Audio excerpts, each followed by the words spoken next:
Seluruh mayat-mayat yang mereka temukan di SS Orang Medan ini memiliki ekspresi wajah yang sama, yaitu ekspresi ketakutan, Wak. Hai Wak, assalamualaikum warahmatullahi wabarakatuh. Terima kasih sudah klik video ini. Oke, di video kali ini aku akan kembali menceritakan sebuah cerita misteri, lebih ke konspirasi juga nih, yang menyangkut sebuah sarana transportasi, yaitu kapal. Kisah tentang hantu kapal pada umumnya yang seperti kita ketahui paling apa sih, Wak? Flying Dutchman kan? Yang telah diturunkan dari satu generasi pelaut ke generasi selanjutnya selama berabad-abad. Tapi ternyata nggak itu aja, Wak. Ada satu fenomena maritim yang dikenal sangat misterius. Oh, cicak ini ya, orang mau syuting di situ dia mencek-cek. Nanti kalau aja ketahuin sama aku nggak ada ditengok mau aku gara-gara kau. Ih, tengoklah muka aku, jangan muka cicak. Ini cicak lewat lagi, awas lah. Kan sampai mana tadi kan? Fenomena misterius ini terjadi di sebuah kapal yang bernama SS Orang Medan. Familiar dengan namanya? Sangat melekat sekali dengan Indonesia kan? Iya, Wak, karena juga SS Orang Medan ini dikenal sebagai kapal kargo misterius yang konon berasal dari Indonesia. Kenapa dia misterius? Karena seluruh awak atau kru yang bertugas di kapal itu ditemukan tewas secara misterius, dan tidak lama setelah ditemukan, kapal itu tiba-tiba karam di Selat Melaka tanpa diketahui sebabnya. Kapal ini menjadi sebuah legenda di dunia maritim. Di kalangan maritim, kapal ini juga dikenal sebagai kapal kematian atau death ship. Kok bisa kayak gitu? Sekarang aku mau ngajak kalian untuk mengintip sedikit sejarah dari kapal SS Orang Medan ini ya. Tapi sebentar. Sebelum aku mulai ke kisahnya, aku mau ngenalin kalian sebuah online shop yang sudah mensponsori video ini, yaitu neshikeshop.id. Dimana di online shop ini kalian bisa dapetin casing yang lain daripada yang lain, karena kalian itu bisa custom pakai wajah kalian loh, atau wajah orang-orang yang kalian sayang. Bisa anak, suami, istri, orang tua, sampai pacar kalian nih, ha. Tapi aku maunya suami sama anak aku, Wak, gimana? Bisa, Wak, jangan sedih. Di sini tuh kalian bisa cetak foto sampai 2 wajah sekaligus loh. Selain itu untuk bahannya jangan diragukan lagi ya. Di sini tuh pakai bahan anti knock case di setiap sudutnya untuk mencegah kerusakan jika berbenturan, Wak. Bentuknya itu mica full di belakang dan sampingnya itu bisa diganti-ganti warna loh. Lucu-lucu lagi warnanya. Selain itu, Wak, nggak cuma itu aja loh. Kalian tuh juga bisa sertakan nama kalian di sini. Bisa horizontal atau vertikal, bisa tiduran atau tegak, dan juga bisa bebas pilih warna dan font loh. Jadi tinggal pilih kalian mau foto aja, nama aja, atau malah dua-duanya. Bisa, Wak. Nggak cuma itu aja, Wak. Di sini kalian juga bisa custom pop socket atau phone grip untuk sandaran atau pegangan HP kalian di belakang HP kalian ini loh. Sama juga bisa pakai wajah kalian, anak kalian, suami kalian tuh, ha? Kalau aku sih pakai foto ponakan aku, Davi. Ya Allah, kau lucu kali kau bapak. Tapi kuat nggak, Wak? Kuat, dijamin, karena pop socket ini pakai lem yang super kuat. Dan kalau misalnya kalian mau ganti nih, masih bisa dicabut, Wak. Tapi memang hati-hati. Waktu dicabut sih emang bekas, Wak, ya kan, karena dia pakai lem super kuat kan. Tapi jangan sedih, bekas lemnya itu bisa kalian bersihin pakai tisu basah aja. Gosok pelan-pelan, nanti bersih lagi, Wak. Nggak cuma itu aja, kalian juga bisa custom pakai motif-motif yang kalian mau atau motif yang sudah tersedia di sini. Jangan sedih, Wak, di sini juga menyediakan banyak variasi, yaitu soft case dan hard case. Lengkap kali kan di sini. Ya Allah, geram aku, ha? Harganya sangat terjangkau, Wak. Mulai dari 65.000 sampai 150.000 aja kalian udah bisa dapat casing custom kesukaan kalian. Cus, Wak, bisa langsung cek Instagramnya di neshikeshop.id. Linknya aku sertakan di description box di bawah. Selamat berbelanja. Nah gitu, Wak, ya sedikit sponsor. Oke, sekarang kita akan langsung masuk aja ke sejarah kapal SS Orang Medan ini ya, Wak. Check it out.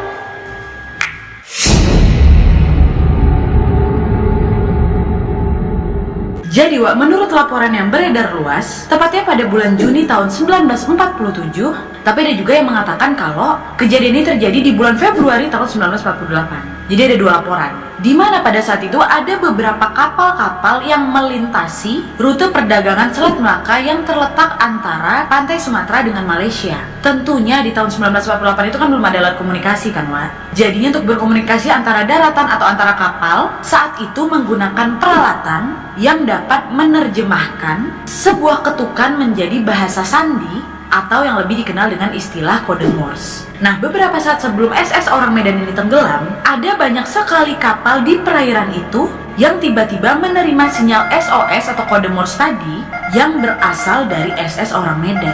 Bahkan ya, Wak, sinyal Morse dari SS Orang Medan ini dapat langsung ditangkap oleh pos pantau milik Belanda dan Inggris di Selat Melaka itu. Dalam sinyal SOS itu berisikan pesan, SOS dari Orang Medan, kami mengapung. Semua ABK termasuk kapten meninggal. Mungkin kini seluruh kru kapal pun meninggal. Dan setelah pesan tersebut disampaikan, pesan terakhir dari sang pengirim yang mengaku berada di atas SS Orang Medan pun mengatakan, aku mati. Dan pesan itu adalah pesan terakhir yang didapat dari SS Orang Medan ini. Sesaat setelah menerima pesan SOS itu, satu kapal berbendera Amerika Serikat yang paling dekat dengan titik SS Orang Medan ini, yaitu kapal SS Silver Star, segera menuju ke tempat di mana SS Orang Medan berada setelah mereka mencoba mengirimkan balasan kepada SS Orang Medan itu. Karena tidak ada balasan, kapten dari kapal SS Silver Star segera membentuk tim khusus untuk memberikan bantuan. Kemudian dalam beberapa jam untuk menyusul SS Orang Medan, dari kejauhan Silver Star sudah melihat kapal SS Orang Medan mengambang naik turun di atas gelombang. Ketika Silver Star mendekati kapal tersebut terlihat sangat tidak terurus atau buruk. Mereka mencoba memperhatikan sekitar kapal, dan kru Silver Star memperhatikan tidak ada tanda-tanda kehidupan di geladak kapal tersebut setelah mereka mencoba meneriaki orang-orang yang ada di kapal itu. Karena tidak ada jawaban, tim khusus ini memutuskan untuk masuk ke dalam kapal tersebut. Namun sesampainya di atas kapal, para awak SS Silver Star sangat terkejut karena mereka menemukan tidak ada tanda-tanda kehidupan di kapal itu. Yang mereka lihat hanyalah mayat yang bergelimpangan di dek dan anjungan kapal SS Orang Medan. Tidak cuma mayat manusia yang mereka temui, tapi juga ada mayat anjing yang ditemukan antara mayat-mayat yang sudah meninggal.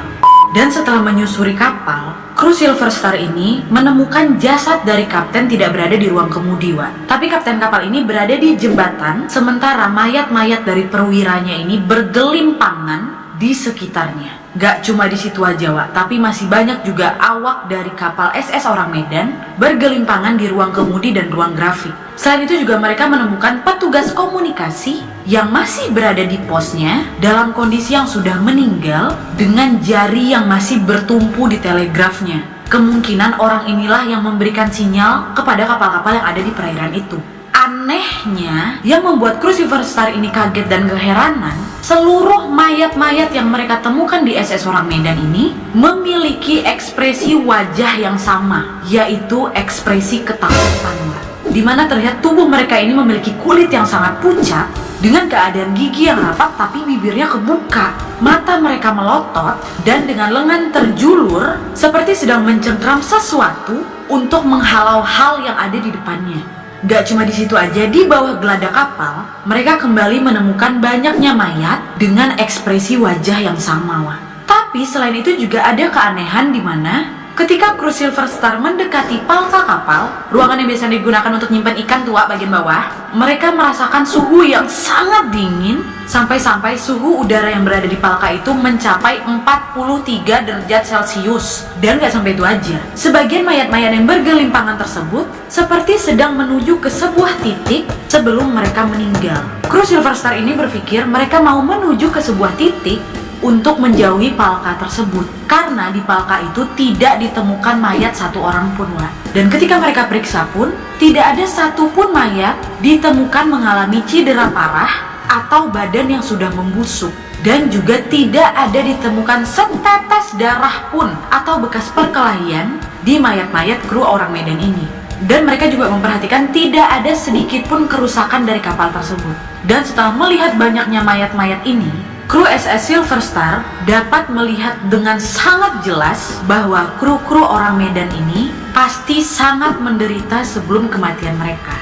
Setelah melihat keanehan di kapal ini, akhirnya kapten dari Silver Star memutuskan untuk membawa SS Orang Medan ke tepian dengan cara mengikat seutas tambang besar di haluannya dan disambungkan ke kapal SS Orang Medan. Setelah bersama-sama mencoba menggandengkan kedua kapal ini, tiba-tiba salah satu kru kapal Silver Star ini melihat ada asap yang mengebul dan membumbung tinggi dari lambung kapal SS Orang Medan. Dan nyawa nggak lama kemudian, di balik asap tersebut ada api yang tiba-tiba menyambar, dan karena panik dan takut jadi korban nih, akhirnya para kru Silver Star memutuskan untuk memutuskan tali pengikat mereka. Dan kapal SS Silver Star pun berusaha kabur dari kapal SS Orang Medan, dan tidak lama kemudian SS Orang Medan pun terbakar dengan hebat. Dan ketika seluruh kru Silver Star ini selamat berada di kapal mereka, kapal SS Orang Medan pun meledak, Wak. Dan tidak lama kemudian kapal itu pun karam di Selat Melaka.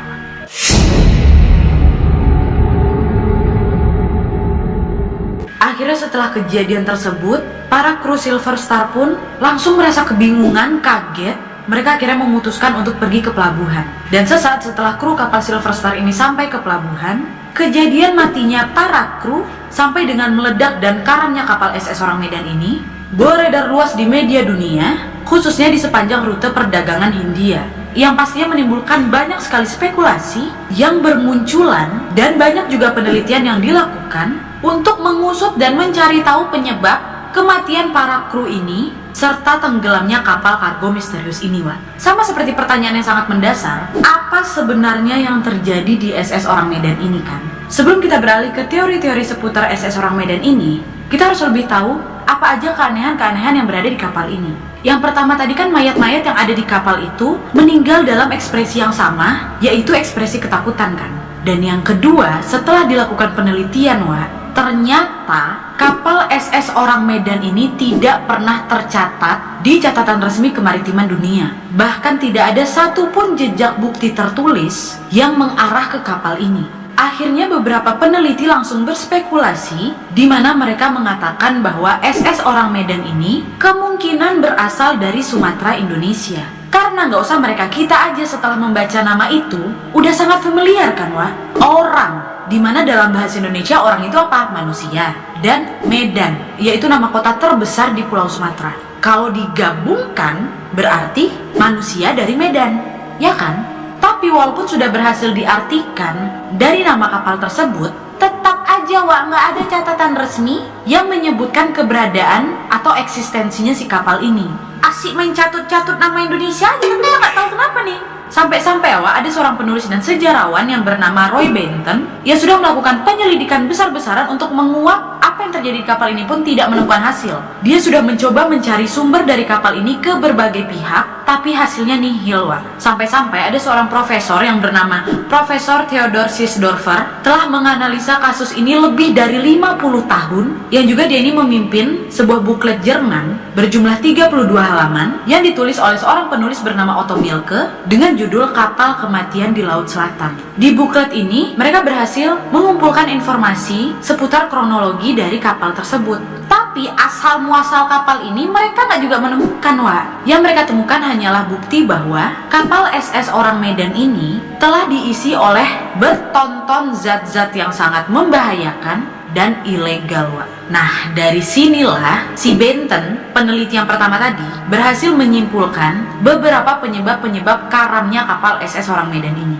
Sekarang aku mau ajak kalian untuk melihat ke beberapa teori-teori seputar karamnya kapal SS Orang Medan ini dari si Benton dan peneliti-peneliti yang lainnya, Wak. Check it out!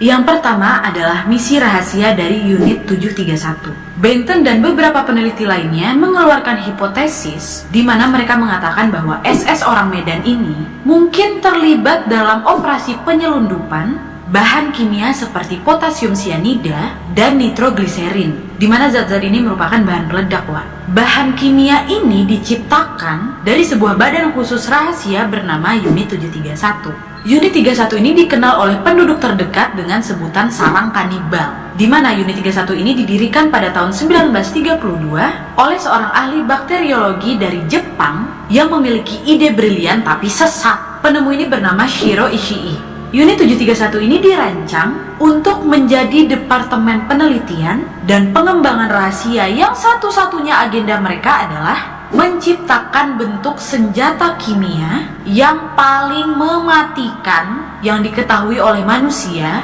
dengan harapan dapat memperoleh kemenangan. Shiro Ishii itu mendirikan Unit 731 ini, atau dikenal dengan Unit Tonggo, selama Perang Tiongkok-Jepang kedua, Wak. Di sanalah para ilmuwan divisinya si Ishii ini melakukan beberapa eksperimen biologis yang paling menyedihkan kepada umat manusia di Perang Dunia Kedua. Dan yang lebih tidak dimaafkan, komplotan rahasia ini mencoba eksperimennya ini menggunakan manusia-manusia yang tidak bersalah, termasuk wanita dan bayi. Dilaporkan oleh si Benton, unit 731 ini sedang membuat senjata kimia untuk memenangkan perang. Dan eksperimen mengerikan dan tidak manusiawi ini dilakukan kepada tahanan Australia, Amerika, Rusia, Cina, dan Inggris yang tidak berdaya, Wak. Karena memang jika dilihat dari mayat-mayat yang ada di situ, menurut SS Silver Star pun, dari bentuk wajah dan keperawakan mayat-mayat tersebut, gak ada yang seragaman, Wak. Ada sebagian yang sepertinya berasal dari ras-ras yang berbeda. Nah, kenapa bahan-bahan ini dikemas di SS orang Medan? Padahal sebenarnya mereka memiliki kemampuan untuk menerbangkan zat-zat ini pakai pesawat terbang untuk menuju ke laboratorium rahasia mereka nih. Nah, Benton ini berspekulasi kemungkinan mereka ini memutuskan untuk membawa zat-zat ini dengan menggunakan kapal yang lambat dan tidak mencolok sebagai kapal barangnya Belanda dengan alasan keamanan dan persembunyian. Takutnya kalau dibawa dari atas, dari udara, bisa meledak langsung. Ketahuan nih sama musuh, gak ditembak kok meledak.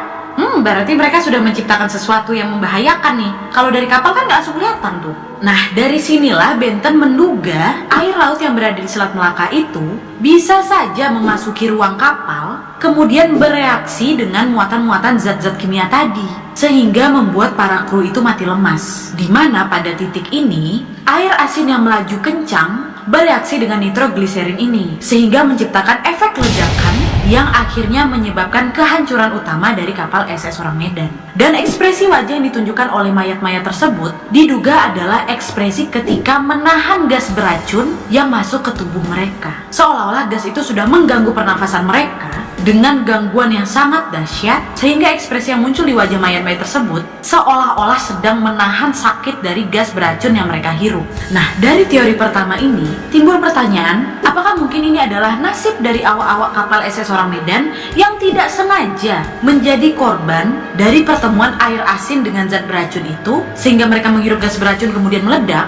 Atau mungkin ini merupakan upaya percobaan dari unit 731 untuk melihat reaksi jika zat ini terkena oleh air asin, sehingga mengorbankan awak-awak yang tidak bersalah ini. Awak-awak kapal, bukan awak aku.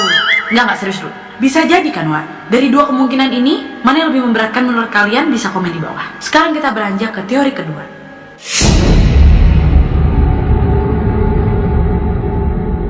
Teori kedua adalah serangan dari makhluk luar angkasa. Pada tahun 1953, seorang peneliti bernama Maurice K. Jessup berhipotesis bahwa kru-kru yang ada di Orang Medan mungkin telah diserang oleh makhluk luar angkasa dengan alasan yang tidak diketahui. Teori ini digunakan oleh Maurice ketika melihat bukti nyata bahwa tidak ada penyebab alami dari kematian kru-kru tersebut karena tidak ada setetes darah pun atau luka perkelahian, dan juga dilihat dari ekspresi mayat-mayat tersebut, di mana mereka sepertinya ketakutan ketika melihat makhluk luar angkasa tersebut. Ditambah lagi banyak mayat-mayat dengan lengan terjulur ke depan seolah-olah menahan serangan yang ada di depannya. Nggak sampai di situ aja, Wak. Setelah mendengar keterangan dari suhu udara yang sangat dingin yang dirasakan oleh beberapa kru-kru dari Silver Star di bagian palka kapal tersebut, diduga di palka itulah makhluk itu datang, Wak. Karena cuma di situ aja mayat-mayat nggak ditemukan. Malah banyak mayat-mayat ini yang seolah berlari menjauh dari palka itu. Gimana menurut kalian? Bisa komen di bawah.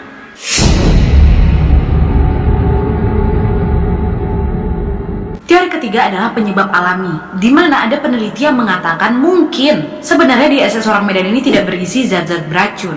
Hanya saja kru yang berada di situ mengalami asfiksia atau gangguan yang disebabkan oleh terganggunya fungsi paru-paru yang diakibatkan oleh awan metana yang sangat berbahaya yang muncul dari celah di dasar laut, sehingga meracuni para awak sebelum akhirnya menelan kapal. Walaupun sebenarnya penjelasan ini tidak masuk akal, karena teori ini tidak bisa menjelaskan penyebab dari gemuruh super dahsyat yang dilihat oleh awak Silver Star ini, ada juga kemungkinan lainnya, Wak. Bisa jadi gara-gara kebakaran boiler. Seorang penulis bernama Vincent Geddes, dalam bukunya pada tahun 1965, dia mengatakan bahwa sepertinya SS Orang Medan ini mengalami peristiwa kebakaran dalam sistem boiler mereka, atau gangguan di ketel uap yang berfungsi untuk mengubah air dan uap yang ada dalam kapal itu.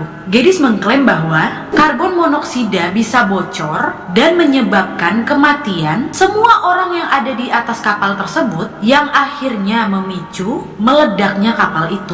Walaupun sebenarnya teori ini tidak disepakati oleh banyak peneliti, tapi kemungkinan ini diduga bisa saja terjadi.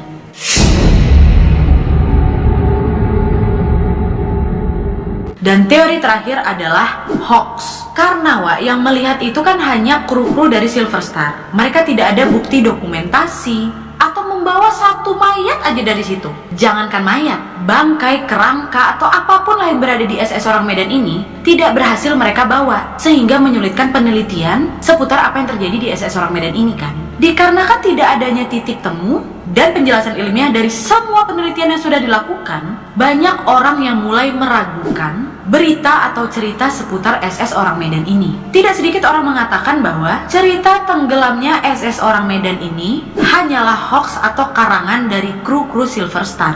Kasian kali lah, udah niat bantu dibilang hoax lagi. Ya karena kan nggak ada bukti. Tapi, walaupun sudah dikatakan hoax, banyak orang di beberapa kapal sampai dengan di pos pantau Belanda dan Inggris tuh mendapatkan sinyal SOS dari seseorang yang berada di SS Orang Medan ini, sama seperti yang didapat oleh Silver Star. Tapi tetap aja, karena tidak ada catatan dari pihak manapun terkait kepemilikan dan segala sesuatu yang ada di kapal ini, benar atau tidaknya cerita seputar SS Orang Medan sampai saat ini pun masih menjadi misteri. Namun pastinya, jikapun ada, jikapun benar, bangkai kapal tersebut tetap membisu di dasar Selat Melaka, dan sayangnya sampai saat ini pun tidak ada satupun pihak yang berniat untuk menariknya ke permukaan untuk tujuan penelitian. Jadi itu tadi seputar teka-teki maritim ini. Kasus ini tuh cukup menarik itu loh buat aku. Dan memang cuma informasi itu aja yang bisa aku dapatkan. Kalau mungkin diantara kalian sudah pernah mengulik soal kasus ini dan mau menambahkan sedikit informasi yang aku sampaikan, boleh banget komen di bawah Dan gak bosan-bosan aku nanya gimana menurut kalian, apakah sebenarnya yang terjadi di kapal SS Orang Medan ini? Apakah memang mereka ini digunakan sebagai eksperimen dari unit 731 itu? Atau mungkin ini kejadian yang tidak disengaja? Atau mungkin memang betul ada makhluk luar angkasa yang mengunjungi kapal tersebut sehingga memusnahkan orang-orang yang ada di situ? Bisa banget komen di bawah, Oke, jadi sekian dulu videonya. Terima kasih yang sudah menonton. Kalau kalian suka video ini, klik like-nya. Jangan lupa komen di bawah untuk ide-ide dan saran-saran untuk video selanjutnya. Jangan lupa nyalain notifikasinya supaya kalian tahu kalau aku upload video baru. And as always, jangan lupa untuk klik tombol subscribe supaya kalian sama-sama tahu informasi menarik dan menegangkan dari channel aku.